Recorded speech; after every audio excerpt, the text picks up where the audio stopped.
प्राची की बात सुनने के बाद भी करण रुका नहीं और उसकी तरफ बढ़ता गया। उसने प्राची के पास आकर कहा, मैं तुम्हारे लिए विश भी पूरी करना चाहता था स्वीट हार्ट, पर मैं मजबूर हूँ, मेरे पास कोई दूसरा ऑप्शन नहीं है, इसलिए प्लीज सामने से हटो और इस लड़के को मुझे दे दो। करण को पास देखकर रिद्धिमा डर के मारे रोने लगी। प्राची तुरंत पीछे रिद्धिमा की तरफ मुड़ी। वो उसके आंसू पोंछते हुए बोली, चुप हो जाओ रिद्धिमा, तुम्हें कुछ नहीं होगा। प्राची तुरंत करण की तरफ मुड़ी और बोली, क्या तुम्हें इस बच्ची के आंसू नहीं दिख रहे?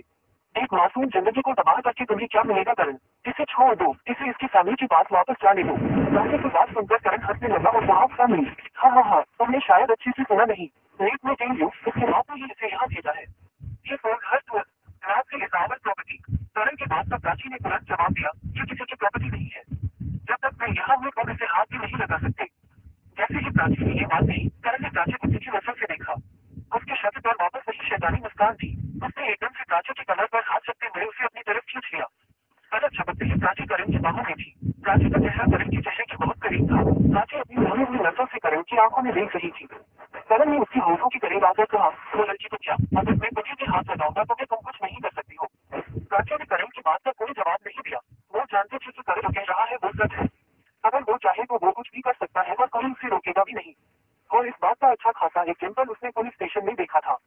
पर फिर भी वो पीछे नहीं हट सकती थी। उसे हर हाल में रिद्धिमा को बचाना था। वो अभी कोई तरीका सोच ही रही थी कि तभी करण ने उसे अपने सामने से हटाया और रिद्धिमा की तरफ बढ़ने लगा।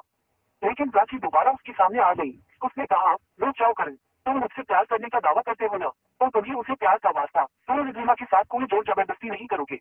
इसे घर जाने दो। प्राची की बात सुनकर करण की भौहें सिकुड़ हो गई। उसने कहा, बस नॉट फेयर प्राची, बिजनेस और प्यार दोनों अलग चीजें हैं। तुम मेरे बिजनेस के बीच में अपने प्यार को नहीं ला सकती। तभी अचानक करण के दिमाग में एक बात आई। उसने मुस्कुराते हुए प्राची को देखा और कहा, पर अब जब तुमने मुझे अपने प्यार का वास्ता दे ही दिया है तो फिर मुझे तुम्हारी बात माननी ही पड़ेगी। चलो ठीक है, मैं इस लड़के के साथ किसी तरह की जबरदस्ती नहीं करूंगा। अब मेरे सामने से हटो। प्राची को करण की बात पर भरोसा नहीं हुआ। वो उसके सामने से नहीं हटी। करण ने मुस्कुराकर कहा, अरे बाबा, मैंने तुम्हारी बात मान ली है, अब तो हटो मेरे सामने से, मुझे उससे कुछ बात करना है। प्राची अभी भी करण को शक की निगाहों से देख रही थी। करण ने कहा, प्राची, मैंने कहा ना, मुझे उससे बस बात करना है। Now can you please side? Prachi झटकते हुए करण के सामने से हट गई। दीदी, रिद्धिमा ने डरते हुए प्राची को धीमी आवाज में पुकारा। तभी करण ने रिद्धिमा से कहा, घबराओ नहीं, मैं तुम्हें कुछ नहीं करूंगा। तुम्हारा नाम रिद्धिमा है राइट? रिद्धिमा ने धीरे से अपना सिर हाथ में हिला दिया। करण ने आगे पूछा, तुम्हारी उम्र कितनी है? रिद्धिमा ने कतराते हुए जवाब दिया, 17। करण ने कहा, तो तुम 17 की हो। देखो रिद्धिमा, मेरे हिसाब से एज इज जस्ट नंबर, और मुझे लगता है कि तुम अपने डिसीजन खुद लेने के लिए काफी बच्चे भी हो। इसलिए मैं तुमसे कुछ कहना चाहता हूँ। मेरी बात ध्यान से सुनना और उसके बाद ही कोई फैसला करना, ठीक है? रिद्धिमा ने हाँ फिर हिला दिया, और वही प्राची करण की बातों का सही मतलब नहीं समझ पा रही थी। तुम्हारे घर में कौन कौन है? करण ने पूछा। माँ, पापा और मैं। रिद्धिमा ने कहा, तुम्हारा मतलब सौतेले पापा राइट? करण ने पूछा तो रिद्धिमा ने हाँ में सिर हिला दिया। करण के चेहरे पर एक कुटिल मुस्कान थी जिसे रिद्धिमा और प्राची समझ नहीं पाई। उसने आगे कहा, तुम्हें तो पता ही होगा कि तुम्हारे सौतेले पिता ने ही तुम्हें यहाँ भेजा है, पर तुम जानते हो क्यों? क्योंकि तुम्हारे घर में पैसों की कमी है। तो सोचो रिद्धिमा, अगर तुम ऐसे ही घर चली गई तो तुम्हें पैसे नहीं मिलेंगे, और अगर तुम्हें पैसे नहीं मिले तो तुम्हारे सौतेले पिता तुम्हारी माँ को कितना मारेंगे? क्या तुम्हें अपनी माँ को मार खाते हुए देखकर अच्छा लगेगा? रिद्धिमा ने बहुत ही मासूमियत से ना पे सिर हिला दिया। वही प्राची करण की बात सुनकर हैरान हो गई। उसने गुस्से से चिल्लाते हुए कहा, ये क्या बकवास बातें बता रही हो तुम मुझसे? You can't manipulate her mind like this. उसके पास से हटो तुम। प्राची रिद्धिमा को समझाने के लिए आगे बढ़ी ही थी कि तभी करण ने उसका हाथ पकड़कर उसे रोक लिया और रिद्धिमा से कहा, देखो रिद्धिमा, मैं तुम्हारे साथ किसी तरह की जबरदस्ती नहीं कर रहा हूँ। अगर तुम घर वापस जाना चाहती हो तो जा सकती है, मगर जाने से पहले ये जरूर सोच लेना कि तुम्हारे पिता तुम्हारी माँ का कितना बुरा हाल करेंगे। अब फैसला तुम्हारे हाथों में है कि तुम अपनी माँ को बचाना चाहती हो या उन्हें मार खिलाना चाहती हो। मैं तो तुम्हें यही सलाह दूंगा कि तुम यही रहो और जो करने को कहा जा रहा है वो करो, जिससे तुम्हें पैसे भी मिलेंगे। प्राची ने अपना हाथ छुड़ाने की कोशिश करते हुए कहा, नो रिद्धिमा, इसकी बातों पर ध्यान मत दो। ये तुम्हें गलत सलाह दे रहा है। तुम्हारा यहाँ रुकना सही नहीं है। तुम्हें घर वापस चले जाना चाहिए। तुम्हारे माँ तुम्हारा इंतजार कर रही होंगी। रिद्धिमा की आंखें आंसुओं से भरी हुई थी। उसने मासूमियत से कहा, पर दीदी, भैया जो कह रहे हैं वो सच है। पापा मेरी माँ को बहुत मारेंगे। वो हमेशा माँ को पैसों के लिए मारते हैं। माँ की तबीयत भी ठीक नहीं रहती और मैं नहीं चाहती कि वो मेरी वजह से फिर से मार खाए। इसलिए मैं वापस घर नहीं जाऊंगी और भैया की बात मानूंगी। रिद्धिमा की बात सुनते ही करण की शैतानी मुस्कान और भी बड़ी हो गई। उसने रिद्धिमा से कहा, बिल्कुल सही फैसला लिया है तुमने। गुड गर्ल, अब तुम वापस उसी कमरे में जाओ जहाँ से तुम भागी थी। तभी प्राची ने कहा, नहीं रिद्धिमा, ऐसा मत करो। तुम्हें पता भी नहीं है कि तुम किस मुसीबत में पड़ने जा रही हो। तभी करण ने प्राची को रोकते हुए कहा, उसने अपना फैसला ले लिया है प्राची, अब तुम उसका मन बदलने की कोशिश मत करो। प्राची प्राची ने करण को गुस्से से घूरते हुए कहा, शट अप करण, और कितना गिरोगे तुम? ये तुम्हें भाइयों कहकर पुकार रही है और तुम इसे ही मुसीबत में धकेल रही हो। Please Karan, don't do this, don't ruin her life. ये बच्ची है, इसे नहीं पता कि ये क्या करने जा रही है। करण ने कहा, ये कोई बच्ची नहीं है, से सच रहा, ये अपने फैसले खुद ले सकते हैं। प्राची ने कहा, ये मासूम है करण, प्लीज लेट हर गो, तुमने कहा था तुम इसे जाने दोगे। करण ने मुस्कुराते हुए कहा, मैंने कहा था कि मैं इसके साथ किसी तरह की जबरदस्ती नहीं करूंगा, एंड मैंने किया भी नहीं, इसने खुद ये फैसला लिया है। प्राची ने दांत पिसते हुए कहा, don't be over smart Karan, single and let her go. Karan ने मुस्कुराते हुए कहा, I don't want to be over smart because I am already smart and to handle anything. Prachi ने कहा, you can't do this. Karan ने प्राची के चेहरे की तरफ छुपते हुए कहा, yes I can do this sweetheart, don't you want to see that. Karan ने ऋषभ की तरफ देखा और कहा, ऋषभ आई थिंक मिस्टर बेलो को अब ज्यादा वेट कराना सही नहीं होगा, इस लड़के को यहाँ से ले जाओ। ऋषभ रिद्धिमा की तरफ बढ़ गया। वही प्राची खुद को छुड़ाने की पूरी जद्दोजहद कर रही थी। उसने करण पर चिल्लाते हुए कहा, करण लीव माय हैंड, तुम उसके साथ ऐसा नहीं कर सकते। तभी प्राची ने देखा कि ऋषभ रिद्धिमा को लेकर वहां से जा रहा था। उसने रिद्धिमा को पुकारते हुए कहा, रिद्धिमा प्लीज उसके साथ मत जाओ। रिद्धिमा, रिद्धिमा। रिद्धिमा ने प्राची की बात नहीं सुनी। वो और ऋषभ दोनों लिफ्ट में चले गए। लिफ्ट में जाने से पहले रिद्धिमा ने एक बार प्राची की तरफ देखा और अंदर चली गई। प्राची उसका नाम पुकारती रह गई। करण ने प्राची की सिचुएशन की मजे लेते हुए कहा, वो तो चली गई, अब तुम क्या करोगी स्वीटहार्ट। प्राची की आंखों में आंसू आ चुके थे। उसे रिद्धिमा के लिए बहुत बुरा लग रहा था। साथ ही करण के ऊपर उसका गुस्सा और भी ज्यादा भड़क उठा था। उसने करण से कहा, Karan simply you are not a man of your brothers. तुमने मुझसे कहा था कि तुम उससे कुछ नहीं करोगे, मगर तुमने क्या किया? तुमने उसकी मजबूरी का फायदा उठाया है। करण ने प्राची की तरफ कुछ इस तरीके से देखा जैसे उसे प्राची की बातों से कोई फर्क नहीं पड़ रहा था। प्राची ने आगे कहा, यू नो व्हाट, मैंने सोचा था कि तुम चाहे कितने भी बुरे इंसान क्यों न हो, लेकिन तुम्हारे अंदर एटलीस्ट थोड़ी सी अच्छाई तो जरूर होगी। पर अभी जो हुआ उससे मुझे समझ आ गया है कि एक पल के लिए राक्षस में भी इंसानियत आ सकती है, मगर तुमने कभी नहीं। तुम जैसे घटिया आदमी से मैं तो क्या दुनिया की कोई भी लड़की प्यार नहीं कर सकती है। आज तक मेरा एक फैसला कान खोल कर सुनो, मैं तुमसे कभी प्यार नहीं करूंगी, कभी नहीं। मुझे मौत मंजूर है पर तुम बिल्कुल नहीं। प्राची की बातें सुनकर करण के चेहरे का भाव गंभीर हो चुका था। उसने प्राची की कमर को कसकर पकड़ लिया और उसे अपने करीब खींचते हुए कहा, अगर तुम्हारा यही फैसला है तो ठीक है, अब तुम मेरा भी एक फैसला सुन लो। तुम भी पाने के लिए चाहे मुझे इधर से आकाश ही क्यों न करना पड़ जाए, मैं वो भी कर दूंगा। मैं हर उस इंसान की जान ले लूंगा जो हमारे बीच आएगा। तुम्हें अभी मेरी चाहत को जाना नहीं है। अपने आखिरी सांस तक मैं तुम्हारा पीछा नहीं छोड़ूंगा। तुम्हें अपना बनाने के लिए मैं कुछ भी कर सकता हूँ, कुछ भी। I can burn this whole world for you. Karan की आंखों में एक जुनून था। उसके कहे एक एक शब्द प्राची को चेतावनी जैसे लग रहे थे। उसके जुनूनियत देख प्राची का दिल एक पल के लिए कांप उठा। करण ने प्राची की कमर को छोड़ दिया और कहा, तो क्या कहा था तुमने? I am not a man of my words, where you are lone. मैंने जो कहा वो मैंने किया, और जो करना बाकी है वो मैं अब करूंगा। प्राची उसे सवालिया निगाहों से देखने लगी तो करण ने कहा, क्या हुआ, नहीं समझी? अरे बाबा, इट्स आवर डेट, हमारे डेट अभी बाकी है। You have no idea how lucky you are. You are getting a chance to have a cup of coffee with Karan. Prachi ने करण को गुस्से से देखते हुए कहा, कॉफी माय फूड। क्या तुम्हें अभी भी लगता है जो तुमने किया उसके बाद मैं तुम्हारे साथ बैठकर कॉफी पीऊंगी? करण ने कहा, हाँ बिल्कुल, तुम्हारे पास और कोई दूसरा ऑप्शन नहीं है। इतना कहकर करण प्राची को जबरदस्ती वहां से ले गया। करण प्राची को वापस इंडोर गार्डन में ले आया। प्राची ने अपना हाथ करण के हाथ से छुड़ा लिया। उसने वापस रिद्धिमा की बात छेड़ी। उसने कहा, करण तुम्हें रिद्धिमा को वापस लाना ही होगा।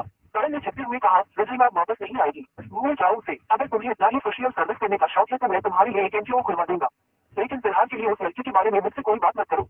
प्राची ने कुछ कहना चाहा लेकिन उससे पहले ही करण एक स्टाफ की तरफ मुड़ गया और बोला, what are you waiting for? Bring everything. वो स्टाफ यस सर कहकर तुरंत वहां से चला गया। कुछ ही देर में 3 से 4 स्टाफ वहां आ गए और सभी चीजों को टेबल पर रखने लगे। पूरा टेबल ढेर सारे अलग अलग तरह के लाइट स्नैक्स से भर चुका और सबसे आखिर में एक बड़ी सी ट्रे में 6 माइनस 4 कॉफी के कप थे। लेटेस्ट है बस स्वीटहार्ट, करण ने प्राची से कहा। तो प्राची ने तुरंत जवाब दिया, मैं तुम्हारे साथ कॉफी पीने को तैयार हूँ, लेकिन पहले तुम्हें रिद्धिमा को मेरे सामने लाना होगा। करण ने थोड़ा सीरियसली कहा, मेरे अच्छे खासे मुझ को खराब मत करो, चुपचाप फिर वो करो जो मैं कह रहा हूँ। आज के लिए काफी बहस कर लिया तुमने। प्राची ने जिद करते हुए कहा, पहले रिद्धिमा को यहाँ लाओ, उसके बाद ही मैं तुम्हारी कोई बात मानूंगी। करण को अब गुस्सा आ चुका था। उसने प्राची के पास जाकर जोर से उसका हाथ पकड़ लिया और कहा, अगर तुम्हें मेरी बात नहीं माने तो उस कमरे में मिस्टर बेलो के अलावा और भी कई आदमी जाएंगे। तुम चाहते हो कि मैं ऐसा कुछ करूं? करण की बातों से प्राची का दिल दहल गया। उसने सोचा नहीं था कि करण अपनी बात मनवाने के लिए उसे इस तरीके से ब्लैकमेल करेगा। प्राची के चेहरे पर एक कड़वी और दर्द भरी मुस्कुराहट आ गई। उसने कहा, मुझे तुमसे कुछ ऐसी ही चीज की उम्मीद थी। तुम और कर भी क्या सकते हो? मुबारक हो, तुमने सच में मेरी कमजोरी जान ली है और उसका अच्छा इस्तेमाल भी कर रहे हो। आज रिद्धिमा के जरिए तुम मुझसे अपनी बात मनवा रहे हो। भगवान जाने कल किसके जरिए ऐसा करोगे। करण को प्राची की इस दर्द भरी मुस्कान से कोई फर्क नहीं पड़ा। वो प्राची को टेबल के पास ले आया। उसने टेबल पर रखे 7 कपों की तरफ इशारा करते हुए कहा, मुझे पता नहीं था कि तुम्हारी फेवरेट कॉफी कौन सी है, इसलिए मैंने ये 7 अलग तरह की कॉफी मंगवा ली। प्राची ने कोई प्रतिक्रिया नहीं की। उसके शब्द पर कोई भाव नहीं थे। करण ने आगे कहा, पर अब मैं सोच रहा हूँ कि तुम्हें मेरी फेवरेट कॉफी पीनी चाहिए, क्योंकि मुझे लगता है कि तुम कुछ ज्यादा ही स्वीट हो एंड इतनी स्वीटनेस ठीक नहीं है, थोड़ी करवाहट रहनी चाहिए। प्राची ने मन ही मन कहा, तुम्हारे लिए तो मेरे दिल में सिर्फ करवाहट ही करवाहट है। करण ने कॉफी कॉफी का एक कप उठाया और प्राची के मुंह के करीब ले गया। मैं खुद पी लूंगी, प्राची ने कहा, पर मैं तुम्हें खुद अपने हाथों से पिलाना चाहता हूँ, करण ने कहा। प्राची ने भी कोई जिद नहीं की क्योंकि इस वक्त उसके मन में कुछ और ही चल रहा था। करण ने उसे कॉफी पिलाया। पहला घूंट पीते ही प्राची का चेहरा अजीब सा बन गया। उसने मुंह बनाते हुए ही कहा, छी, कितनी गंदी है ये। उसकी प्यारी सी शक्ति देखकर करण के होठों पर मुस्कुराहट फैल गई। प्राची तुरंत टेबल पर रखी पानी की बोतल को उठाकर पीने लगी। पानी पीने के बाद भी उसके मुंह से कड़वाहट गई नहीं। वो गुस्से से करण को घूरने लगी। करण ने मुस्कुराकर कहा, ये मेरी फेवरेट कॉफी है। It is specially made with Prachi milk coffee beans. The more take one more sip. Prachi ने तुरंत कॉफी के कप को अपने मुंह से दूर किया और कहा, मुझे नहीं पी है ये कॉफी। जितनी घटिया तुम हो उतनी ही घटिया तुम्हारी ये कॉफी भी है। ये सुनकर करण हंसने लगा जबकि प्राची और भी ज्यादा चल गई। ठीक है फिर, मैं ये तो लेता हूँ। ये कहकर करण ने कॉफी का पहला घूंट किया। प्राची बस छिपते हुए करण को अपना जूठा कॉफी पीते हुए देख रही थी। पहला घूंट पीते ही करण का चेहरा चमक उठा और उसने कहा, कमाल है, तुम्हारे होठों के स्पर्श से ये कड़वी कॉफी भी मीठी लगने लगी है। इतना कहकर करण वापस कॉफी पीने लगा। तभी अचानक करण का फोन बजने लगा। उसने अपनी पॉकेट से फोन निकाला और उसकी स्क्रीन पर दिखा रहे नाम को देखते हुए कॉल उठा लिया। हाँ कहो, करण ने कॉफी पीते हुए कहा। सर, आज रात जो ड्रग्स एक्सपर्ट होने वाले थे उसकी पैकिंग हमारे गोदाम नंबर 10 में हो रही थी, पर पता नहीं कैसे वहाँ एक तेज धमाका हुआ और पूरे गोदाम में आग लग गई। कौन से दूसरी तरफ से करण के किसी आदमी ने कहा। गॉड, करण ने चौंकते हुए कहा। करण के चेहरे पर चिंता देखकर प्राची की भौहें सिकुड़ गई और वो करण के चेहरे को गौर से देखने लगी। तभी करण ने कहा, ओके, तुम सब वहाँ का सिचुएशन हैंडल करने की कोशिश करो, मैं वहाँ आ रहा हूँ। इतना कहकर करण ने कॉल कट कर दिया। उसकी नजरें प्राची की तरफ गई। जैसे ही उसने प्राची को देखा वैसे ही प्राची ने अपने शब्द के भाव बदल लिए। अनजाने में ही मगर प्राची ऐसी हरकतें करते हुए बहुत क्यूट लगती थी। उसे देख करण के चेहरे पर एक महीन मुस्कान आ गई। उसने कहा, सॉरी स्वीट हार्ट, मुझे जाना पड़ेगा। मैं तुम्हें घर में ड्रॉप नहीं कर पाऊंगा, बट डोंट वरी, मैं अपने किसी आदमी को बोल दूंगा, वो तुम्हें तुम्हारे घर छोड़ आएगा। एंड आई एम सॉरी कि हमारी ये डेट पूरी नहीं हो पाई, मगर इसका मतलब ये नहीं कि तुम ऐसे ही चली जाओगी। यहाँ जो भी है वो तुम्हारा ही तो है। तो आराम से बैठकर तुम्हें जो पसंद है वो खाओ एंड अपनी फेवरेट कॉफी भी ऑर्डर कर लेना। यहाँ पर खड़े सारे स्टाफर्स तुम्हारी हर बात मानेंगे। ये कहकर करण अपने फोन में किसी का नंबर डायल करते हुए पीछे मुड़ गया। उसे ज्यादा देख प्राची के चेहरे पर एक हल्की मुस्कान आ गई। पर तभी अचानक करण ने पीछे मुड़ते हुए कहा, मगर रिद्धिमा के लिए यहाँ किसी स्टाफ से मदद मांगने की सोचना भी मत। यहाँ कोई तुम्हारी मदद नहीं करेगा, और अगर तुमने कुछ करने का सोचा तो तुम जानती हो कि मैं रिद्धिमा के साथ क्या कर सकता हूँ। प्राची ने मासूमियत से अपना सिर हाँ में हिला दिया। गुड गर्ल, करण ने उससे कहा और रूम से बाहर निकलते हुए फोन से कहने लगा, हेलो मीन, जल्दी से गोदाम नंबर के पास पहुंचो। It's urgent. करण के जाते ही प्राची के चेहरे पर एक अलग सा भाव उखड़ आया। उसने मन भगवान को शुक्रिया किया क्योंकि वो जानती थी कि करण के यहाँ रहते हुए वो जो करना चाहती थी वो करना नामुमकिन था। उसने दरवाजे से बाहर जाते हुए करण को देखते हुए मन ही मन कहा, तुम चाहे तो कर लो करण, पर मैं रिद्धिमा को उस रथ में जाने नहीं दूंगी। मैं उसे हर हाल में बचा के रहूंगी। मुझे ये तो नहीं मालूम कि तुमने अब तक कितने लड़कियों की जिंदगी बर्बाद की है, मगर मैं रिद्धिमा को उन लड़कियों में शामिल नहीं होने दूंगी। कम से कम मैं एक मासूम की जिंदगी को बचा कर ही रहूंगी। प्राची ने अपनी नजरें चारों तरफ घुमाई और वहाँ खड़े स्टाफ के हाव भाव को नोटिस करने लगी। उसे कैसे भी करके रिद्धिमा को बचाना था। वो तुरंत कोई तरकीब सोचने लगी। पल भर में उसके दिमाग में एक पूरा प्लान सेटअप हो गया। उसने टेबल के नजदीक खड़े स्टाफ को हल्की मुस्कान के साथ देखा और फिर चेयर पर बैठ गई। उसने एक मेज की तरफ इशारा करते हुए उस स्टाफ से पूछा, इस डिश को क्या कहते हैं। उस स्टाफ ने बहुत ही विनम्रता से कहा, मैम, इस डिश को स्पगेटी है। प्राची ने आश्चर्य होकर कहा, स्पगेटी, इंटरेस्टिंग नेम, क्या आप मुझे इसके बारे में और भी कुछ बता सकते हैं। आई मीन, इस डिश की ओरिजिन किस कंट्री से है और इसे बनाने की रेसिपी क्या है। स्टाफ ने कहा, श्योर मैम, स्पगेटी एक इटालियन डिश है और इसकी रेसिपी है। वो स्टाफ प्राची को स्पगेटी बनाने की पूरी रेसिपी बताने लगा। प्राची को स्पगेटी के बारे में सब पता था, फिर भी उसने जानबूझकर उस स्टाफ का ध्यान भटकाने के लिए ये सब किया था। जब प्राची ने देखा कि उस स्टाफ का पूरा ध्यान रेसिपी बताने के ऊपर था, तब उसने उस स्टाफ से कॉफी देने को कहा। उस स्टाफ ने रेसिपी बताते हुए ही प्राची की तरफ कॉफी को बढ़ाया। जब प्राची ने कॉफी के कप को हल्का सा ही पकड़ा था, उसे वक्त उसने परफेक्ट टाइमिंग देखते हुए कप से अपना हाथ हल्का से दूर कर लिया, जिसका अंजाम ये हुआ कि पूरी कॉफी प्राची की हथेली पर गिर गई। जैसे ही कॉफी प्राची की हथेली पर गिरी, वो स्टाफ चौंक गया। वैसे तो वो कॉफी उतनी गर्म नहीं थी जिससे प्राची की हथेली बुरी तरह से जल जाए, पर फिर भी उसकी हथेली पर हल्की जलन हो रही थी और जिस जगह कॉफी गिरी थी वो हिस्सा लाल हो चुका था। वो स्टाफ प्राची से लगातार माफी मांगने लगा। प्राची को उतनी तकलीफ नहीं हो रही थी जितनी तकलीफ होने का वो नाटक कर रही थी। वो खड़ी बात में से एक बार में आकर उस स्टाफ का कॉलर पकड़ लिया और गुस्से से कहा, ये तुम्हें क्या किया। अगर करण सर को पता चला कि तुम्हें प्राची नाम का हाथ चला गया है तो वो तेरे साथ साथ हमारी भी जान ले लेंगे। तभी प्राची ने कहा, आप लोग यही कुछ मत कहिए, ये तो बस एक हादसा था और हादसे तो कभी भी किसी के भी साथ हो सकते हैं। आप लोग चिंता मत कीजिए, मैं करण को कुछ नहीं बताऊंगी। प्राची की बात सुनते ही उन सबकी जान में जान आई। एक बाद ने प्राची से कहा, thank you so much ma'am, आप बहुत अच्छी है। आप थोड़ा रुकिए, मैं अभी आपके लिए फर्स्ट एड लेकर आता हूँ। इतना कहकर वो बाथरूम से बाहर चला गया। प्राची ने पूरा नाटक करते हुए स्टाफ से कहा, मेरे हाथ में बहुत तेज जलन हो रही है, मुझसे ये जलन बर्दाश्त नहीं हो रहा। मैं एक काम करती हूँ, जब तक वो फर्स्ट एड लेकर आते हैं तब तक मैं वॉशरूम में जाकर सिंक में अपना हाथ ठंडे पानी के नीचे रखती हूँ। उस स्टाफ ने कहा, ओके मैम, मैं आपके साथ एक फीमेल स्टाफ को भेज देता हूँ, वो आपकी हेल्प कर देगी। प्राची नहीं चाहती थी कि कोई उसके साथ जाए। उसने हड़बड़ाकर कहा, नहीं, उसकी कोई जरूरत नहीं है, मैं संभाल लूंगी, आप बस ये टेबल साफ करवा दीजिए, पूरे टेबल पर कॉफी चल रही है। इतना कहकर प्राची तेजी से वहां से चली गई। प्राची कॉरिडोर को पार करते हुए वॉशरूम में आ गई। उसने तुरंत अपने हाथ पर गिरी कॉफी को साफ किया। उसने एक गहरी सांस ली और अपने आप से कहा, प्राची तेरे पास ज्यादा वक्त नहीं है, मुझे जो भी करना है वो जल्द से जल्द करना होगा। प्राची ने कोने में रखी डस्टबिन को देखा। उसने तुरंत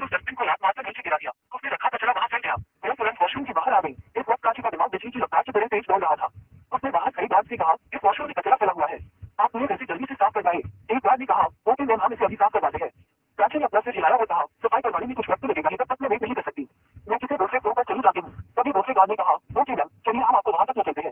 और साथ की बात सुनकर प्राची चौंक गई। अगर वो लोग उसके साथ जाएंगी तो प्राची अपने काम में कामयाब नहीं हो पाएगी। उसने गुस्सा होने का नाटक करते हुए कहा, वाह दूल्हा जी, तुम लोग मुझे ले जाओगे, मैं एक लड़की हूँ और मुझे तुम लोगों की वजह से इनकम की बर्फील होगा, मैं नहीं चाहती कि तुम लोग मेरे साथ चलो। बाद में प्राची का गुस्सा देखते हुए थोड़ी धीमी आवाज में कहा, बदनाम करण सर ने हमें आपका ख्याल रखने को कहा था। प्राची ने उसी गुस्से से कहा, मैं कोई छोटे बच्चे नहीं हूँ कि तुम लोग मेरा ख्याल रखोगे, मैं अकेले जा सकती हूँ, वैसे भी ये होटल करण का है, यहाँ मैं सेफ हूँ, और अगर तुम लोगों ने मेरी बात नहीं मानी तो मैं तुम्हारी शिकायत करण से कर दूंगी। जैसे ही प्राची ने करण से थम चली तो बात चुप हो गए। प्राची ने कहा, अब मैं जा रही हूँ और खबरदार किसी ने मेरे पीछे आने की कोशिश की थी, वरना उसका अंजाम बहुत बुरा होगा। प्राची के थम के ऊपर वो बात झगड़ा देकर उसकी बात मानते हुए पीछे हट गए। उन लोगों को धमकी देकर प्राची लिफ्ट की तरफ जाने लगी। सिर्फ वो ये जानती थी कि इस वक्त वो अंदर से कितनी घबराई हुई है। लिफ्ट के आगे ही प्राची उसमें तुरंत चढ़ गई और जल्दबाजी में स्लो का बटन दबा दिया।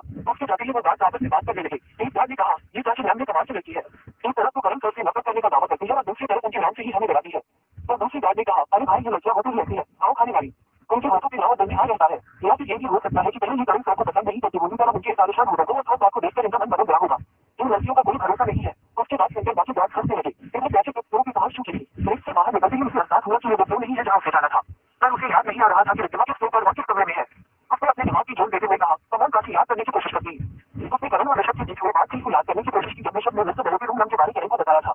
जब वे सोच प्राची कौन सा रूम नंबर था, प्राची ने आंखें बंद करके सोचने की कोशिश करते हुए कहा, तभी अचानक प्राची ने आंखें झटाक से खोलते हुए कहा, याद आया, रूम नंबर 707। क्या सच में प्राची को रिद्धिमा रूम 707 में मिलेगी, और अगर मिल भी गई तो क्यों वो उसे बचा पाएगी। मुझे कोई नई मुसीबत प्राची का इंतजार तो नहीं कर रही। ये जानने के लिए करते रहिए इश्क और जुनून की ये कहानी माय लव एंड ऑब्सेशन सिर्फ पॉकेट मॉर्निंग पर। जैसे ही प्राची को मिस्टर बेलो का रूम नंबर याद आया, वो तुरंत लिफ्ट के अंदर चली गई। उसने तुरंत 7 फ्लोर का बटन दबा दिया। कुछ ही देर में प्राची 7 फ्लोर पर पहुंच गई। वो तुरंत रूम नंबर 707 की तरफ बढ़ने लगी। उसे समझ नहीं आ रहा था कि वो रिद्धिमा को वहां से किस तरह से निकाले जिससे करण की बात को भारत भी न लगे। तभी प्राची की नजर होटल के एक समय स्टाफ पे गई। वो स्टाफ रूम पर ट्रॉली लेकर एक कमरे की तरफ जा रही थी। उस ट्रॉली को देखकर प्राची के दिमाग में एक आइडिया आया। वो दौड़कर उसके पास गई और उसके सामने आकर खड़ी हो गई। वो स्टाफ प्राची को हैरानी से देखने लगी। प्राची ने कहा, आपको इस तरह से रोकने के लिए सॉरी बट मुझे ये ट्रॉली चाहिए। उस स्टाफ ने कहा, बट मैम ये food and drink room number 700 guest के लिए है, आप मुझे अपना रूम नंबर बता दीजिए, मैं आपके रूम में आपका ऑर्डर ले आऊंगी। प्राची ने कहा, इतना टाइम नहीं है मेरे पास, प्लीज ट्राई टू अंडरस्टैंड, मुझे ये अभी चाहिए। स्टाफ ने कहा, बट मैम मैं आपको ये ट्रॉली नहीं दे सकती, आप प्लीज मेरे सामने से हटिए। जब बार बार समझाने पर भी वो स्टाफ प्राची की बात नहीं मान रही थी तो प्राची ने वो रास्ता अपनाने का सोचा जिससे उसे सख्त नफरत था। उसने गुस्सा होने का नाटक करते हुए कहा, लगता है तुझे अपनी नौकरी प्यारी नहीं है, तुम जानते भी हो तुम जिससे बात कर रही हो, मैं इस होटल के मालिक करण सिंघल की गर्लफ्रेंड हूँ, मुझे ना कहना तुम्हें बहुत भारी पड़ सकता है। जैसे ही उस स्टाफ ने सुना कि उसके सामने जो लड़की खड़ी है वो करण सिंघल की गर्लफ्रेंड है, वैसे ही उसने प्राची को ट्रॉली दे दिया। वो प्राची से माफी मांगने लगी। उसके चेहरे पर अपनी नौकरी खोने का डर साफ साफ दिखाई दे रहा था। ये देखकर प्राची को उसके लिए बुरा लग रहा था, पर वो मजबूर थी। प्राची ने सख्त आवाज में उस स्टाफ से कहा, अब तुम यहाँ खड़ी क्यों हो, जल्दी जाकर रूम नंबर 700 के गेस्ट के लिए दूसरे फूड और ड्रिंक लेकर आओ। वो स्टाफ प्राची को रोके बोलकर तुरंत वहां से चली गई। प्राची ने ट्रॉली पर रखे सामान की तरफ देखा। इत्तेफाक से ऊपर वही सब था जो उसे चाहिए था, शराब की कई बोतलें और उनके साथ खाने वाले हल्के स्नैक्स। प्राची ने कहा, आई होप कि इसे उस आदमी को भरोसा हो जाए कि मैं करण के लिए काम करती हूँ। प्राची ने तुरंत उस ट्रॉली को पकड़ा और रूम नंबर 707 की तरफ बढ़ गई। जैसे जैसे वो उस कमरे की तरफ बढ़ रही थी उसके दिल की धड़कन भी बढ़ती जा रही थी। उसे डर था कि कहीं उसे आने में देर न हो गई हो। वो मन ही मन रिद्धिमा की सही सलामत होने की प्रार्थना कर रही थी। प्राची को खुद के लिए भी बहुत डर लग रहा था। वो जो काम करने जा रही थी उसमें उसके लिए भी काफी खतरा था, क्योंकि उसे इस बात का कोई अनुमान नहीं था कि उस कमरे के अंदर मौजूद शख्स किस तरह का और कितना खतरनाक होगा। उसके थोड़ी सीधी गलती से अगर उस आदमी को उस पर शक हो गया तो वो बहुत बड़ी मुसीबत में फंस सकती है। वो रूम नंबर 707 के पास पहुंच चुकी थी। उसने एक गहरी सांस ली और दरवाजा खटखटा दिया। कुछ देर रुकने पर भी किसी ने दरवाजा नहीं खोला। प्राची का दिल बैठ गया। उसे लगने लगा कि शायद उसे आने में देर हो गई। प्राची ने दोबारा दरवाजे पर खटखटाया। इस बार वो बहुत जोरों से खटखटा रही थी। तभी अचानक किसी ने दरवाजा खोला। सामने से दरवाजा खोलते हुए वो आदमी चिल्लाया। पर जैसे ही उसने देखा कि उसके सामने एक लड़की खड़ी है, वो भी इतनी खूबसूरत, वो एकदम से शांत हो गया। प्राची ने अपने सामने खड़े आदमी को गौर से देखा। वो एक 6.5 फीट का लंबा चौड़ा अफ्रीकन आदमी था। उसका शरीर देख प्राची की आंखें पटी रह गई। उसने मन में सोचा, मुझे इतने खतरनाक आदमी से लड़ना होगा, इसे पर एक उलट भी नहीं लगेगा मेरे हड्डियों का चूरमा बनाने में। उसने वापस प्राची से सवाल किया, मगर इस बार उसकी आवाज भी कोमलता थी। उसने कहा, how can I help you? Prachi ने खुद को संभालते हुए कहा, आई एम मिस्टर बेलो। उस आदमी ने कहा, यस आई एम। प्राची को कमरे के अंदर का माहौल बहुत शांत लग रहा था। उसका दिल घबराया जा रहा था। उसने अपनी घबराहट छुपाते हुए कहा, hello mister Bello, I am here for your service. Mister Bello ने प्राची के पहले सूट सलवार को देखा और फिर ट्रॉली में रखी ड्रिंक्स को देखकर कहा, but I did not have for anything and also you are not looking like a hotel staff. Prachi ने मुस्कुराकर जवाब दिया, because I am not a hotel staff. I came here to sleep with you. Mr. Karan Singh went for you. You wanted an Indian girl, right? So, to give you the full story about an Indian girl, are you not a proper Indian guy? So what can I come in? Prachi को इस तरह की बातें करने से बहुत घिन आ रही थी। उसने कभी सोचा नहीं था कि लाइफ में उसे किसी से इस तरीके की बातें करनी होगी, पर आज किसी मासूम की जिंदगी बचाने के लिए वो ये सब कर रही है। मिस्टर बेलो को प्राची की बात पर पूरा भरोसा हो गया। उसने उसे अंदर बुला लिया। प्राची ने कमरे की चारों तरफ देखा, पर उसे रिद्धिमा कहीं नहीं दिख रही थी। उसे शक हुआ कि कहीं वो किसी गलत कमरे में तो नहीं आ गई। तभी पीछे से उसे कमरे के बंद होने की आवाज आई। उसने तुरंत पीछे मुड़कर देखा तो पाया कि मिस्टर बेलो ने कमरे को अंदर से बंद कर दिया था। ये देखकर प्राची की सांसें अटक गई। एक तो उसे रिद्धिमा इस कमरे में नहीं मिली और अब वो यहाँ इस आदमी के साथ अकेले फंस चुकी थी। मिस्टर बेलो ने प्राची की तरफ बढ़ते हुए कहा, but mister Karan he already send the then why he send you here. जैसे ही प्राची ने सुना कि उसके पहले यहाँ कोई और लड़की आई थी, वो समझ गई कि वो दूसरी लड़की रिद्धिमा ही थी। पर सवाल ये था कि रिद्धिमा अभी है कहाँ। प्राची ने इस बात का पता लगाने के लिए उस आदमी को अपनी बातों में उलझाने का सोचा। उसने कहा, "Actually that girl was not mature enough to satisfy you, and she is not ready yet to do this type of things. So I came here." Mister Bello ने कहा, "Thank God you came here. Otherwise I had gone made because of that girl. She already spoiled my mood." Prachi ने हैरान होने का नाटक करते हुए कहा, "Really? How can she spoil the mood of such a handsome man? Where is she? I really complain about her." अपने तारीफ सुनकर वो आदमी खुश हो गया। उसने कमरे के कोने में मौजूद बाथरूम की तरफ इशारा करते हुए कहा, "See is in the bathroom. That little cat hides herself there. I was trying for so long to get her out, but she was not coming out. She annoyed me so much. I was about to call someone to bring her out, but after seeing you I don't want her. You are so beautiful." जैसे ही प्राची ने सुना कि रिद्धिमा ने खुद को bathroom में छुपा लिया था, उसकी जान में जान आई। उसने मन ही मन रिद्धिमा को उसकी बुद्धिमानी के लिए शाबाशी दिया। उसने मन ही मन कहा, "लगता है रिद्धिमा को बचाने के लिए कान्हा जी भी आज मेरे साथ है। मुझे रिद्धिमा को किसी तरह से बाथरूम से निकालना होगा जैसे इस आदमी को मुझ पर शक न हो।" प्राची अभी कोई तरकीब सोच ही रही थी कि तभी अचानक मिस्टर बेलो ने उससे सवाल किया, "आर यू रिटन?" प्राची को अब आदमी से बात करने में बहुत ही ज्यादा घिन आ रही थी। वो जल्द से जल्द रिद्धिमा को लेकर उस कमरे से बाहर जाना चाहती थी।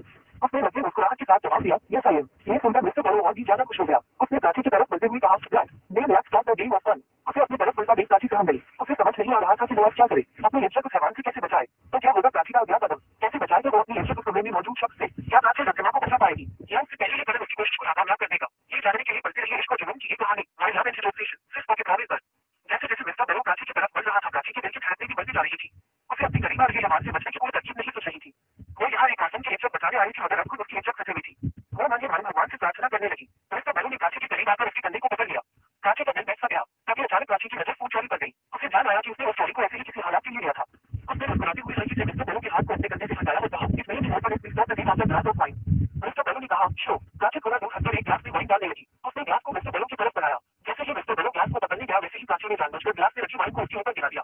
उसने चौंकने का नाटक करते हुए कहा, "oh my god, I am so sorry mister Bello." Mister Bello ने उस पर बिल्कुल गुस्सा नहीं किया। उसने मुस्कुराते हुए कहा, "no problem, it's alright." Prachi ने कहा, "no it's not, you should clean yourself first." Mister Bello ने कहा, "but how will I clean myself? That girl has locked herself in the bathroom." Prachi मन ही मन खुश हो गई। आखिरकार उसने जो प्लान सोचा था अब वो उसे अंजाम दे पाएगी। उसने मिस्टर बेलो से कहा, "no problem, I will handle this." Prachi bathroom के दरवाजे के पास जाने लगी। मिस्टर बेलो भी उसके पीछे आने लगा। दरवाजे पर खटखटाने से पहले प्राची एक बात की तस्दीक कर लेना चाहती थी। उसने पीछे मुड़कर मिस्टर बेलो से पूछा, "mister Bello do you love me?" Mister Bello ने जवाब दिया, "नो नॉट अ बिट।" ये सुनकर प्राची मन ही मन मुस्कुरा गई। मिस्टर बेलो ने पूछा, "व्हाई? Any problem?" प्राची ने तुरंत जवाब दिया, "no no, no problem. Now I am going to talk to her softly so that she can believe on मी।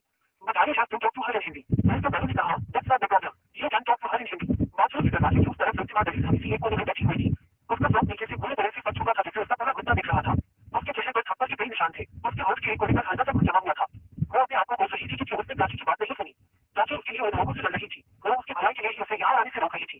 उसका शरीर दर्द से कांप रहा था। उसकी आंखों के सामने बार-बार वही दृश्य चल रहा था कि कैसे वो दोबारा होटल के इस कमरे में आई और आते ही किस तरह उस दरिंदे ने अपना गुस्सा उतारते हुए उसकी गालों पर थप्पड़ों की बरसात कर दी। उस हैवान ने रिद्धिमा को संभालने का मौका नहीं दिया और उसके बालों को पकड़कर उसे बैग की तरफ खींचने लगा। रिद्धिमा खुद को चुराने की कोशिश करते हुए अपने छोटे हाथों से उसको हाथ जैसे दिखने वाले आदमी को मारने लगी। इससे उसे कोई चोट तो नहीं लग रही थी पर उसे चिढ़ हो रही थी। एक तो वहां से भाग जाने की वजह से वो रिद्धिमा पर पहले से ही गुस्सा था और रिद्धिमा की इस हरकत से उसे उस पर और भी ज्यादा गुस्सा आ रहा था। उसने रिद्धिमा के चेहरे पर वापस ही जोरदार थप्पड़ मारा जैसे उसके होठ के एक से खून बहने लगा। रिद्धिमा को एहसास हुआ कि उसने यहाँ आकर कितनी बड़ी गलती कर दी है। उसने रोते हुए मिस्टर बेलो से उसे छोड़ देने की भीख मांगने लगी पर वो उसकी नहीं सुन रहा था। उसने रिद्धिमा को बैग पर धक्का दे दिया और उसके साथ जबरदस्ती करने की कोशिश करने लगा कि तभी अचानक उसका फोन बजने लगा और वो कॉल पिक करने के लिए दूसरी ओर चला गया। जब रिद्धिमा ने देखा कि उस आदमी का ध्यान दूसरी तरफ है तब उसने वहां से भागने का सोचा, लेकिन वो आदमी दरवाजे की तरफ ही खड़ा था इसलिए वो उस तरफ नहीं भाग सकती थी। उसने कमरे के चारों तरफ देखा तभी उसकी नजर बाथरूम पर गई। वो मौका देखकर जल्दी से बाथरूम की तरफ दौड़ गई। मिस्टर बेलो की नजर उस पर गई, लेकिन इससे पहले कि वो रिद्धिमा को पकड़ पाता, रिद्धिमा ने बाथरूम के अंदर जाकर दरवाजा अंदर से बंद कर लिया। अभी रिद्धिमा ने सब सोच ही रही थी कि तभी उसे दरवाजे पर खटखटाने की आवाज सुनाई देने लगी।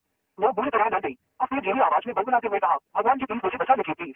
तभी अचानक उसे बाहर से एक जानी पहचानी आवाज सुनाई दी, "रिद्धिमा ये मैं हूँ, प्राची, तुम मुझे सुन पा रही हो?" जैसे ही रिद्धिमा ने प्राची की आवाज पहचानी वो तुरंत खड़ी हो गई और दरवाजे के पास आई। उसने रोते हुए दरवाजे की इस तरफ से कहा, "बेटे मुझे बचा लो, मुझे ये सब नहीं करना, मुझे यहाँ से जाना है।" रिद्धिमा की दर्द भरी आवाज सुनकर प्राची का मन भी भावुक हो गया। उसने तुरंत खुद को संभाला और रिद्धिमा से कहा, "रिद्धिमा रो नहीं, मैं हूं ना, मैं यहाँ तुम्हें बचाने ही आई हूँ। चुप हो जाओ और मेरी बात ध्यान से सुनो। जैसे ही मैं तुम्हें बाहर आने को बोली तुम चुपचाप अपना सिर झुकाए बाहर आ जाना और मुझसे बिल्कुल भी बात मत करना, ठीक है?" रिद्धिमा ने ससकते हुए कहा, "ठीक है दीदी।" रिद्धिमा का जवाब सुनने के बाद प्राची ने मिस्टर बेलो से कहा, "मिस्टर बेलो से to come out, but if you don't call her, I will teach her a lesson in my way." उसकी बात सुनकर मिस्टर बेलो ने अपना सिर हाथ में हिला दिया। फिर प्राची ने रिद्धिमा से कहा, "रिद्धिमा बाहर आ जाओ, जैसा मैंने कहा वैसे ही करना।" रिद्धिमा बाहर आ गई। उसने बिल्कुल वैसा ही किया जैसा प्राची ने कहा था। उसे देखते ही मिस्टर बेलो को उस पर गुस्सा आने लगा पर उसने उसे कुछ नहीं कहा और बाथरूम के अंदर चला गया।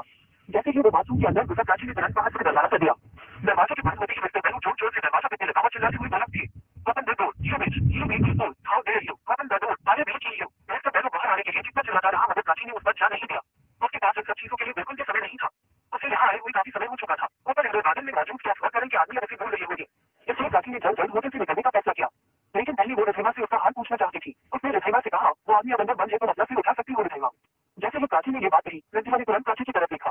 उसके चेहरे की हालत देखकर प्राची की आंखें भर आई। रिद्धिमा ने प्राची को गले लगा लिया और रोने लगी। प्राची ने एक हाथ उसकी पीठ पर रखा और दूसरे हाथ से उसके सिर को सहलाते हुए उसे चुप कराने लगी। उसने कहा, तुम चीखो ना रिद्धिमा, उसने तुम्हारे साथ कुछ गलत तो नहीं किया ना। रिद्धिमा ने अपना सिर न अपने हिला दिया। प्राची ने मन ही मन भगवान का शुक्रिया अदा किया और फिर रिद्धिमा को खुद से दूर करते हुए बोली, रिद्धिमा शांत हो जाओ और मेरी बात सुनो, हमारे पास ज्यादा टाइम नहीं है, हमें तुरंत यहाँ से निकलना होगा। ठीक है, रिद्धिमा ने अपना सिर हाथ में हिला दिया। प्राची ने अपना दुपट्टा उतारा और रिद्धिमा के चेहरे को उससे ढक दिया। उसने उसका हाथ पकड़ा और तुरंत उस कमरे से बाहर निकल गई। बाहर निकलकर प्राची ने लिफ्ट की तरफ देखा पर उसे लिफ्ट से जाना सही नहीं लगा। उसने रिद्धिमा से कहा, रिद्धिमा हम सीढ़ी से जाएंगे, हम अभी 7th फ्लोर पर हैं, तुम बढ़ पाओगी ना। रिद्धिमा ने हाँ में से हिला दिया। प्राची उसके साथ सीढ़ी की तरफ पहुंच गई। उधर विंडो गार्डन वाले फ्लोर पर थोड़ी हलचल मच चुकी थी। सभी स्टाफ और गार्ड प्राची की ओर तक लौटने पर थोड़ा चिंता करने लगे थे। उन्होंने उसे घूमने जाने का सोचा मगर फिर मुझे प्राची की मॉर्निंग याद आई। उसने किसी को भी उसके पीछे आने से मना किया था, इसलिए उन्होंने उसका थोड़ी देर और इंतजार करने का सोचा। इधर प्राची रिद्धिमा के साथ होटल के बाहर आ गई थी। वो बाहर से जाने के लिए टैक्सी को बुलाने लगी। तभी उसके सामने करण का एक गार्ड आ गया। उसे देख प्राची चौंक गई। उसने तुरंत रिद्धिमा को अपने पीछे कर लिया। तभी उस गार्ड ने कहा, हेलो मैम, मैं आपका ही वेट कर रहा था। करण सर ने मुझे आपको घर ड्रॉप करने को कहा है। उस गार्ड के हाव भाव से प्राची को समझ आ गया कि उसे रिद्धिमा के बारे में कुछ नहीं पता था। प्राची ने उस गार्ड से कहा, हाँ मुझे पता है, मैं तुम्हें को ढूंढ रही थी, जल्दी करो, हमें घर जल्दी पहुंचना है। गार्ड ने कहा, अबे बस मैम, करण सर ने तो बस आपका ही नाम लिया था। प्राची ने कहा, तुमने क्या मेरे साथ ही लड़के नहीं देख रही है, ये भी मेरे साथ चल रही है। गार्ड ने कहा, बस मैम, करण सर ने मुझे सिर्फ आपको ड्रॉप करने को कहा है। प्राची ने थोड़ा सख्त लहजे में कहा, मैं इसलिए क्योंकि इस लड़के को ले जाने के लिए करण से मैंने अभी 10 मिनट पहले ही पूछा था। और तुम होते कौन हो करण सिंह की गर्लफ्रेंड से सफाई मांगने वाले। प्राची को गुस्सा होते देखकर गार्ड घबरा गया और बोला, नो मैम, मैं आपसे कोई सफाई नहीं मांग रहा था। अगर आपको ऐसा लगा तो आई एम सॉरी, आप दोनों कार में बैठ जाए, मैं आप लोगों को घर छोड़ देता हूँ। प्राची तुरंत रिद्धिमा के साथ पीछे वाली सीट पर बैठ गई। गार्ड आकर ड्राइविंग सीट पर बैठ गया। उसने सामने लगी शीशे से रिद्धिमा को देखा। उसे उन दोनों के बर्ताव को देखकर थोड़ा अजीब लगा। प्राची की नजर बात पर गई। उसने उस पर चिल्लाती हुई कहा, पीछे क्या देख रही हो, जल्दी कार स्टॉप करो, मुझे घर जल्दी जाना है। उसकी बात सुनकर वो गार्ड सतर्क आ गया। उसे तुरंत सामने देखते हुए कार स्टॉप कर दिया। क्या प्राची रिद्धिमा को सही सलामत अपने घर ले जा पाएगी? क्या होगा जब करण को प्राची के इस हरकत के बारे में पता चलेगा? क्या प्राची इससे रिद्धिमा को बचा पाएगी? ये जानने के लिए पलते रहिए इश्क और जुनून की ये कहानी, माय लव एंड सिचुएशन, सिर्फ पॉकेट नॉवेल पर। होटल के टॉप फ्लोर पर पूरे कॉरिडोर में अफरा तफरी मची हुई थी। करण के सारे गार्ड इधर उधर भाग रहे थे। प्राची को 40 मिनट से ज्यादा हो चुका था। कुछ गार्ड ने उसे दूसरे फ्लोर के वॉशरूम में ढूंढने की कोशिश की पर वो वहां भी नहीं मिली। सभी बहुत घबराए हुए थे। उन्हें समझ नहीं आ रहा था कि वो करण को प्राची के गायब हो जाने के बारे में कैसे बताए। तभी उनमें से एक ने कहा, मुझे लगता है कि हमें ऋषभ सर के पास जाना चाहिए। अगर हमने करण सर को सीधे सीधे बता दिया कि प्राची मैम गायब हो गई है तो वो हम पर बहुत भयंकर भनक उठेंगे। बाकी सबने इस बात की बात से सहमति जताई और उनमें से 2 गार्ड ऋषभ के पास गए। ऋषभ का ऑफिस होटल के 2nd फ्लोर पर था। उसका असली काम यही होता था। करण के होटल में जितने भी गैरकानूनी काम होते थे वो ऋषभ ही संभालता था। वो 2 गार्ड ऑफिस के दरवाजे पर पहुंचकर नोट करने लगे। तभी अंदर से ऋषभ की आवाज आई, कम इन। वो दोनों अंदर गए। इस वक्त ऋषभ कोई डॉक्यूमेंट पढ़ने में बिजी था। तभी उनमें से एक गार्ड ने कहा, ऋषभ सारी प्रॉब्लम हो गई है। ऋषभ ने डॉक्यूमेंट पढ़ते हुए कहा, आनंद बहुत क्या हुआ है? उस गार्ड ने कहा, प्राची मैम गायब हो गई है। जब ऋषभ ने ये सुना तो उसे बात कुछ सही से समझ नहीं आई। उसने फाइल को बंद करते हुए दोनों की तरफ देखा। कहना क्या चाहते हो? ऋषभ ने बोले से करते हुए पूछा। फिर उस गार्ड ने मुझे सारी बातें बता दी। सारी बातें सुनने के बाद ऋषभ ने कहा, तुम लोगों ने सी उन्हें चेक किया? जैसे ही ऋषभ ने ये बात कही उन गार्ड को ध्यान आया कि उन्होंने सी उन्हें तो चेक किया ही नहीं। उन्हें से एक गार्ड ने कहा, नहीं सर, हमने तो चेक नहीं किया, हम आगे जाते हैं। ऋषभ ने कहा, इसकी कोई जरूरत नहीं है, मैं ये देख लेता हूँ। इतना करता ऋषभ अपने कंप्यूटर के पास गया और रिकॉर्डिंग ऑप्शन में जाकर जब प्राची के अफसरों के बाथरूम से निकलकर लिफ्ट में गई थी तब से वो जहाँ गई वो देखने लगा। उन्हें रिकॉर्डिंग देखने के बाद ऋषभ हैरान था। उसे विश्वास नहीं हो रहा था कि प्राची इतनी हिम्मत वाली लड़की थी। उसके चेहरे पर हल्की सी मुस्कान आ गई और उसने कंप्यूटर स्क्रीन पर देखते हुए मन से सोचने लगा, क्या ऐसी लड़की मेरे हाथ से निकल गई? अगर करण की जरूरत पड़ी और होता तो मैं कब तक प्राची को उससे छीन लेता। मतलब कुछ नहीं हो सकता, प्राची अब करण की है। ऋषभ ने उन दोनों गार्ड से कहा, तुम दोनों जल्दी से लोग 7 में जाओ और चेक करो कि मिस्टर बेलो ठीक है या नहीं। वो गार्ड ऋषभ की बात मानते हुए वहां से चले गए। ऋषभ ने फोन निकालते हुए कहा, चलो करण को कॉल करते हैं, जरा उसे कितना पता चले कि उसकी प्राची ने मिस्टर बेलो के रूम से रिद्धिमा को निकालकर हमारे लिए कितनी बड़ी मुसीबत खड़ी कर दी है। इधर करण अपने कार के पास खड़ा था। उसके सामने उसका बड़ा सा गोदाम चल रहा था जिसे काफी लोग मिलकर बुझाने की कोशिश कर रहे थे। पर अब काफी देर हो चुकी थी क्योंकि उस गोदाम में रखा हुआ करोड़ों का दस पहले ही जल के खाक हो चुका था। पर करण को इससे कोई बात नहीं कर रहा था। उसकी नजर तो उसके हाथ में रखी एक कार पर टिकी हुई थी। वो एक सफेद रंग का छोटा सा कार था जिस पर एक डेंजर का साइन बना हुआ था और साथ ही उस पर एक वार्निंग लिखी हुई थी, टेलीफोन नेक्स्ट टारगेट। पिछले कुछ महीनों में करण की कुछ गोदाम के साथ ऐसा ही हो रहा था। या तो उसके गोदाम से सामान गायब हो जाता या फिर उससे आग लग जाती थी। और जब भी कुछ ऐसा होता तो सड़क के आसपास से ऐसा ही कार मिलता था। करण बड़ी गौर से उस कार को देख रहा था। उसे समझ नहीं आ रहा था कि आखिर अब ये कौन सा उसका नया दुश्मन पैदा हो गया है। करण ने उस कार को अपनी मुट्ठी में दबाते हुए कहा, तो जो भी है जहाँ भी है बहुत जल्द मैं कोशिश ढूंढ लूंगा। मैंने करण सिंगल से दुश्मनी मोल लेने की बहुत बड़ी गलती की है। करण ने उस कार को देख लिया। तभी मैं उसके पास आया। उसने करण से कहा, करण मुझे लगता है कभी यहाँ से जाना चाहिए, मैं यहाँ तक संभाल लूंगा। करण को यहाँ रखने का कोई फायदा नहीं दिख रहा था। सब कुछ खाक हो चुका था। वो वहां से जाने के लिए कार में बैठा तभी उसे ऋषभ का कॉल आया। उसने फोन किया, हाँ ऋषभ बोलो, करण ने कहा। फिर ऋषभ ने करण को सारी बात बता दी। करण ने चिल्लाते हुए कहा, व्हाट? बस बात क्या कर रहे थे? प्राची उस बहनों के रूम तक पहुंची कैसे? कहीं उस बहनों ने प्राची के साथ बदतमीजी करने की कोशिश तो नहीं किया? तीनों ने कोई ऋषभ ने कहा, काम डाउन करें, उसने ऐसा कुछ नहीं किया। प्राची सबको चकमा देकर उस लड़की को लेकर यहाँ से भाग गई। You have to do something, mister Bello के साथ अब हमारी डील खतरे में है। करण ने गुस्से से कहा, भाड़ में जाइए नहीं। प्राची को मैंने पहले ही वार्निंग दी थी कि उस लड़की को बचाने के बारे में सोचना भी मत, लेकिन उसने कसम खाकर रखी है कि जो भी मैं उसे करने के लिए मना करूंगा वो वही करेगी। ठीक है सर, जब उसने मेरी वार्निंग नहीं मानी तो मैं भी वही करूंगा जो मैंने कहा था। अब रिद्धिमा के साथ और भी बुरा होगा। करण ने बात स्टॉप करते हुए ऋषभ से कहा, तुम पता करो कि होटल से निकलने के बाद प्राची कहाँ गई है।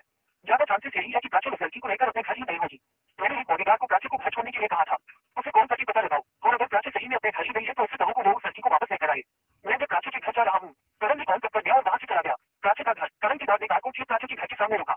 प्राची रिद्धिमा को लेकर तुरंत अंदर चली गई। वो बात वापस जाने के लिए कार स्टॉप करने लगा कि तभी उसे ऋषभ का कॉल आ गया। उसने कॉल उठाया और कहा, हेलो। इधर अंदर सामने आकर प्राची अपनी माँ को पुकारने लगी। माँ, माँ कहाँ हो आप? जल्दी आइए प्लीज। प्राची की आवाज सुनकर सीमा जी तुरंत बाहर आ गई। बाहर आते ही उनकी नजर प्राची के परेशान चेहरे पर और फिर सीमा पर पड़ी। उन्होंने प्राची के पास आके हुए पूछा, प्राची को इतनी परेशान क्यों है और ये लड़की कौन है? प्राची ने कहना चाहा, माँ वो, लेकिन तभी करण की गार्ड ने पीछे से आकर उसकी बात काट दी। प्राची को याद आया कि जब प्राची ने उसने दरवाजे को लॉक ही नहीं किया था। उस गार्ड ने कहा, प्राची मैम, मुझे इस लड़की को यहाँ से ले जाने का ऑर्डर मिला है। तब आगे क्या करेगी प्राची? क्या वो इस बात को रिद्धिमा को ले जाने से रोक पाएगी? क्या प्राची को करण की गुस्से का शिकार बनना होगा? और आखिर कौन था ये करण का नया दुश्मन जिसने उसका इतना बड़ा नुकसान कर दिया था? ये जानने के लिए पढ़ते रहिए इश्क और जुनून की ये कहानी, my love and his obsession, सिर्फ पॉकेट नॉवेल पर।